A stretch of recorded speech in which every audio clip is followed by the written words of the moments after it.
Sixth tip you need to launch a great video series. Video is simply one of the top ways that people gain access to new company, product, and services online today. If your brand does not take advantage of the power of video, you are missing out on a big chance to grow your brand. However, you cannot simply put together a 5-minute slideshow or ask your friend to ramble about how cool your products are. A video series focused on a particular aspect of your company offers a great opportunity to get attention if you want it to really work efficiently.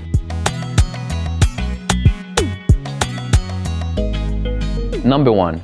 Build your brand story. The content of your video should relate to what your company stands for and clearly communicate your mission. How do you want to be known online?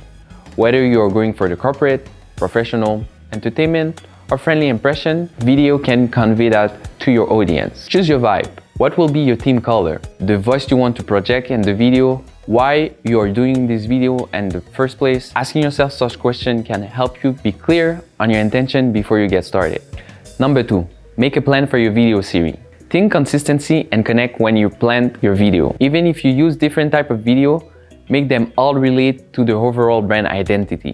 Advanced planning helps you to organize the project and minimize potential obstacles. Create a list, outline, or even storyboard to share your vision of what the finished product series should look like and sound like. How many videos do you want to do? Where will you shoot? What lighting will you use? This is all questions you can ask yourself. Just letting you know, this video is brought to you by BDH Collective, a collective of freelancers who provide all the creative, technical, and administrative resources you need for your creative project. If your project is in media, multimedia, advertising, design, art, and fashion, this is the agency for you. You can check them out at bdhcollective.com.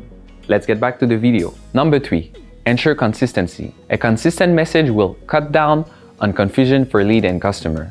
Your ability to do this depends largely on the skill and experience of the group of people creating the video. Can you produce a high-quality video on a regular basis? And that brings us to the point number 4. Crisp and clear visual quality. A poor quality video hurts your company more than not having one at all. You need to give potential customer the right impression of your brand from the moment they press play. Aim for high-resolution clip and a crisp, finished content pieces. Avoid including blurry, poorly lit footage. Number 5. Pro-level audio. If you want people to understand your message and engage with what you have to say, make sure your audio is great. You can get away with bad audio sometimes, but not all the time. Quality matters when you want to represent your brand in the best light possible. People are more likely to share video they can hear and understand properly. You don't need the most expensive mic, just one that is good enough to produce great audio. Number 6. Data collection and analysis. No matter how attractive and polished the video is, capturing visitor data and analyze it is a must. Figure out what works, what does not, and how you can improve your video marketing effort and the future. Go back and check your stats. Check how long people watch your video and if they follow your call to action. If it doesn't work, try something different. If you are looking for more information, you can watch my previous video, 8 reasons why your brand should create more video content. Thank you for watching and don't forget to comment, like, and subscribe. If you want to check out the online workshop, you will find the link in the description below.